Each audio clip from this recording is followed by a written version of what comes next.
बिस्मिल्लाहिर्रहमानिर्रहीम। अस्सलाम वालेकुम नाज़रीन, फ्रैंकली स्पीकिंग में खुश आमदीद। मैं हूँ आपका होस्ट तनवीर अहमद। आज हम बात करेंगे जो सोशल मीडिया के ऊपर एक बहुत बड़ा हंगामा बरपा हुआ है हैदर मेहदी, आदिल राजा और शेर अफजल मुरव्वत के दरमियान। तो लोग इस चीज़ पे कन्फ्यूजन का शिकार हैं कि इन जो ये किरदार हैं इनमें से सच्चा कौन है और झूठा कौन है। तो इन चीज़ों पर जो मेरा एनालिसिस है वो ये कहता है कि आदिल राजा ने और हैदर मेहदी की जो कुर्बानियाँ हैं, कुछ लोग ये कह रहे हैं कि उन्होंने कुछ नहीं किया। हैदर मेहदी और आदिल राजा सिवाय इसके कि वो बाहर बैठ के पाकिस्तानी इदारों पे या पाकिस्तान की जो मिलिट्री इस्टेब्लिशमेंट है उसके ऊपर तनकीद करने के अलावा वो कुछ नहीं कर रहे।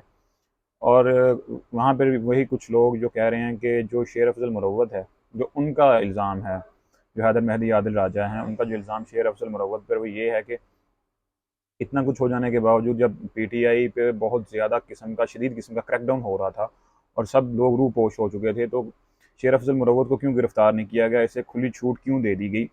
और इसलिए वो इसको इस्टेब्लिशमेंट के साथ जोड़ रहे हैं कि ये इस्टेब्लिशमेंट का एक मोहरा है शेर अफजल मुरव्वत, और ये पीटीआई के साथ मुखलिस नहीं है। जबकि शेर अफजल मुरव्वत जो है वो कह रहे हैं कि जो हैदर मेहदी और आदिल राजा हैं वो असल में पाकिस्तानी इदारों को नुकसान पहुँचा रहे हैं, बाहर बैठ के पाकिस्तानी इदारों के ऊपर हर्जा सराई कर रहे हैं। तो जो मेरा एनालिसिस है वो ये है कि दोनों की कुर्बानियाँ अपनी अपनी जगह पर जायज़ हैं। जो आदिल राजा हैं वो उसके ऊपर जब मुझे याद है अभी भी, जब क्रैकडाउन स्टार्ट हुआ था तो आदिल राजा बहुत मुश्किल से बच बचा के भागा था यूके के लिए। तो उसकी जो वालदा थी उसकी वो वीडियो मैंने देखी थी, जब उसको पकड़ने के लिए आए थे तो वालदा अंदर से उसकी आवाज़ें दे रही थी कि आदिल घर पे नहीं है। तो इसका जो डीएचए में इसका बहुत बड़ा बिजनेस था जिसका इसे बहुत बुरी तरह लॉस हुआ आदिल राजा का। और वो बेचारा बाहर जाके बैठा है यूके में, और उसने मुश्किल वक्त देखा है और उसने वहाँ पर बैठ के पाकिस्तान की जो आवाम है उसकी हकीकी नुमाइंदगी की है। और उसने बहुत कुछ खोया है, अपना मुल्क से दूर है, अपने घर वालों से दूर है और अपना बिजनेस तबाह कर लिया उसने, लेकिन वो झुका नहीं। और उसके बाद आफ्टर रिटायरमेंट उसका कोर्ट मार्शल हुआ, उसका भी और हसन मेहदी का भी, और उसकी पेंशन वगैरह सारा कुछ ख़त्म हो गया। यानी वो एक किस्म से एक किस्म का आर्मी के आंखों के अंदर वो चुभ रहा है, आर्मी इस्टेब्लिशमेंट की आंखों के अंदर। और तुमको आप लोगों को पता है कि जो इस्टेब्लिशमेंट की आंखों को चुभता है तो फिर उसका हाल अरशद शरीफ जैसा होता है। तो अब आते हैं शेर अफजल मुरव्वत की तरफ। तो वो बंदा उसने पीटीआई में उस वक्त जान डाली जब सब पीटीआई की जो क़यादत थी, जो जो फ्रंट फुट पे खेलने वाली क़यादत थी, वो सारी रूह पोश थी। सब हाइड आउट थे, कोई भी नज़र नहीं आ रहा था सामने। इलेक्शन का ऐलान हो चुका था, कोई रैली निकालने की इजाज़त नहीं थी, पीटीआई को दीवार के साथ लगा दिया गया था। उस टाइम पे वो बंदा अचानक से सामने आता है और पीटीआई को लीड करता है और अवाम के अंदर जाता है और अवाम को दोबारा वो मोबिलाइज करता है और एक तहरीक चलाता है। अब यूँ कह लें कि जो एक पीटीआई सो रही थी, वो सोई हुई पीटीआई को दोबारा जगाता है और उसके अंदर जान डालता है, और इसलिए वो अपनी जान को भी ख़तरों में डालता है। वो अपनी जो रात की नींदें भी हराम करता है। उसका जो था आपने देखा होगा कि वो जो फार्म हाउस था वो भी गिरा दिया गया, और जब उसने कहा था कि वरना इसको कहते हैं, तो उसका फार्म हाउस भी बेचारे का गिरा दिया गया और उसकी फैमिली को भी थ्रेट किए गए। असल में उस पर हाथ डालने इसलिए मुश्किल हो रहा था मिलिट्री इस्टेब्लिशमेंट के लिए, क्योंकि उसका जो बैकग्राउंड था वो एक कबायली इलाका है, मुरव्वत एक कबीला है, जिसकी वजह से उस पर हाथ डालना बहुत मुश्किल हो रहा था। आपको पता है कि मुझे अभी भी याद है कि 2-3 दिन के लिए जो इसको जब ज़्यादा थ्रेट्स थी तो ये छुप गया था और इसने अपना एक वीडियो बयान जारी किया था, अगर मुझे कुछ हो जाता है तो मेरा कबीला डीपीओ जो हैं, वो उसके इलाके के जो डीपीओ थे उससे बदला लेगा। तो फिर इस तरह के जो बंदे होते हैं, फिर जो इस्टेब्लिशमेंट इन लोगों को वकला हो गए, जैसे जैसे ये भी एक वकील भी था, उसके बाद एक कबायली था, उसके बाद ये इस तरह के लोगों को हाथ डालने से पहले जो इस्टेब्लिशमेंट है वो भी 100 बार सोचती है कि अगर हम इसको हाथ डालेंगे तो इसका जो है वो रिएक्ट आएगा। इसलिए दोनों अपनी अपनी जगह पे ठीक हैं। इस जंग का जो फ़ायदा हो रहा है, या इस जो लफ्ज़ी गोलाबारी का जो फ़ायदा हो रहा है, वो पीटीआई के जो जो अपोजिट जमात हैं या मिलिट्री इस्टेब्लिशमेंट है उसको ज़्यादा फ़ायदा हो रहा है, क्योंकि वो तोड़ने पे तुले हुए हैं इसको, कि हम इसको हरा तो नहीं सके, किसी न किसी तरह से तोड़ दें, पीटीआई के नौजवानों को कंफ्यूज कर दें कि हम पता नहीं वो सही है या ये सही है, आधे उस तरफ हो जाएं आधे उस तरफ हो जाएं, तो इस तरह से इनकी जो पावर है वो दो हिस्सों में तकसीम हो जाए। तो इस चीज़ का आपने ख़ास ख्याल रखना है, तो आपने टूटना नहीं है बिल्कुल। और मैं आपको एक और बात बता दूं, चाहे जो जितना मर्जी बड़ा फन्ने खां हो, चाहे आदिल राजा हो या मेहदी हो, या वो शेर अफजल मुरव्वत हो। इमरान खान के बिना ये सब ज़ीरो है। इससे पहले बड़े बड़े फन्ने खान जो कहते थे जी पीटीआई को हमने जी आपको वज़ीर आज़म बनाया, पीटीआई हमारी वजह से चली, जहांगीर तरीन जैसे, परवेज़ खटक जैसे, अलीम खान जैसे ज़मीं बोस हुए हैं। जो बंदा इमरान खान के साथ मुखलिस नहीं होगा, या जो बंदा जिस पे इमरान खान कह देंगे कि ये इस पे कांटा है, तो उस पर अवाम कांटा लगा देगी। इसलिए आपको घबराने की कोई भी ज़रूरत है ही नहीं।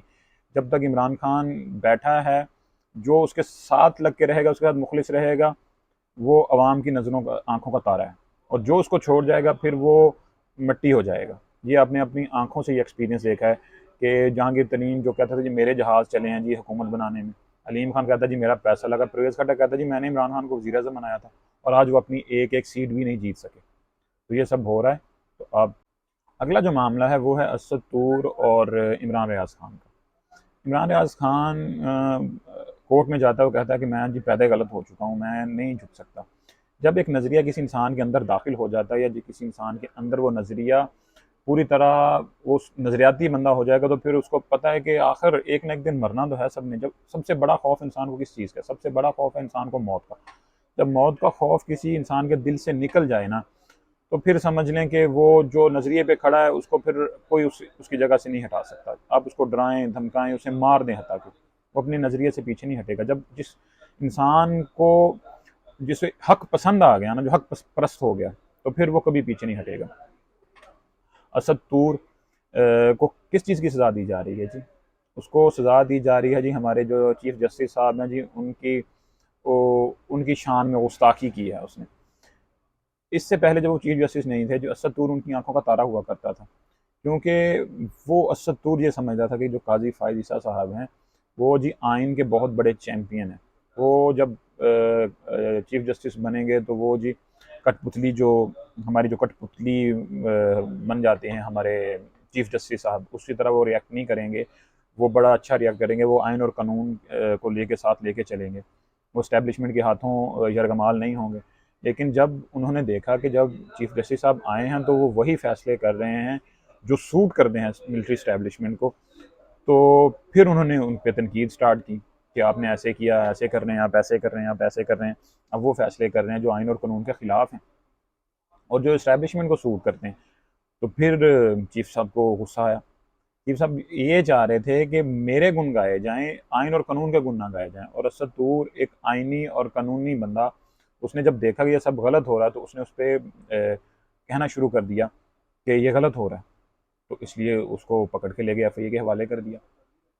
इमरान रियाज का क्या कसूर है? उसका यही कसूर है ना, वो हक की बात करता है, वो आइन और कानून की बात करता है, जिसकी वजह से उसको भी, वो भी ज़ेर अताब है। पाकिस्तान के अंदर जो जो शख्स, जो सहाफ़ी, जो एक आम पाकिस्तानी हक, कानून की, आइन की बात करता है ना, तो वो ज़ेर अताब है आजकल। जो हमारे बड़े हैं, जिसे जो इस मुल्क को अभी तक चला रहे हैं, वो कहते हैं जी आइन और कानून की बात ना करें, आप रोटी पानी और घर की बात करें। यानी कि वो पाकिस्तान की कौम को सिर्फ खाने में, पीने में, कपड़ों में, मकान में उलझा के रखना चाहते हैं, और अपनी अय्याशियाँ कम नहीं करना चाहते, और अपने आप को वो एक्सपोज नहीं होने देना चाहते कि असल में हम आपके ऊपर हुक्मरान हैं और आप महकूम हैं, और आपने भेड़ बकरियों की तरह ही रहना है। और जो उनको एक्सपोज करने की कोशिश करता है वो फिर ज़ेर अताब आ जाता है, और वो आपके सामने है। असद तूर हो, इमरान रियाज हो, हालांकि पिछली गवर्नमेंट में ये दोनों एक दूसरे से बिल्कुल मुख्तलिफ सिमत में थे, और आज वो दोनों ही ज़ेर अताब हैं। अब आते हैं जी हमारे जो सियासतदान हैं, उनकी जो मुनाफ़कत है वो भी खुल के सामने आ रही है। असद तूर पे पिछली दौर हुकूमत में एक हमला हुआ था, शायद आपको याद है कि नहीं? तो जिसके चलते उसे चोटें लगी थी काफ़ी, उसके बाजुओं पे आपने देखा होगा। तो जो पूरी नून लीग है वो अपने लाओ लश्कर के साथ, मरीम नवाज साहिबा, शहबाज शरीफ साहब, ये सब उसको, उसका पता करने के लिए गए थे कि जी आप, हम आपका पता लेने के लिए आए हैं, हम आपकी खैर ख़बर लेने के लिए आए हैं, आपको चोटें लगी हैं, बहुत गलत हुआ आपके साथ, नहीं होना चाहिए था। पॉइंट स्कोरिंग, क्योंकि वो उस टाइम अपोजिशन में बैठे हुए थे, और जो पूरा इल्ज़ाम है वो लगाया जा रहा था कि पाकिस्तान के इदारों के ऊपर और हुकूमत वक्त के ऊपर वो इल्ज़ाम लग रहा था, इसलिए वो उसका पता करने के लिए गए।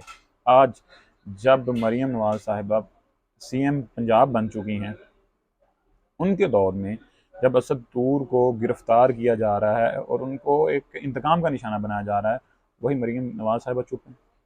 तो ये खुली मुनाफ़क़त जो है हमारे सियासतदानों की, आपके सामने ये भी अयां हो रही है, ये चेहरे भी आपके सामने आ रहे हैं जो आज से पहले कभी नहीं आए थे, क्योंकि आज से पहले सोशल मीडिया का दौर ही नहीं था, लोग इतने एजुकेटेड नहीं थे। इसीलिए सबसे बड़ा खौफ है जो हमारे हुक्मरानों को है, वो है सोशल मीडिया के, क्योंकि ये सब जो चीज़ें एक्सपोज करनी स्टार्ट हो चुकी हैं ना, जो असल चेहरे लोगों को आपके सामने आने शुरू हो चुके हैं, जिसकी वजह से वो कहते हैं जी सोशल मीडिया हमें ले गया, सोशल मीडिया जो है वो हमारी रिश्तें उछाल रहा है, सोशल मीडिया हमें हमें गाली गलौज कर रहा है। तो आप मुनाफ़क़त करना बंद कर दें ना।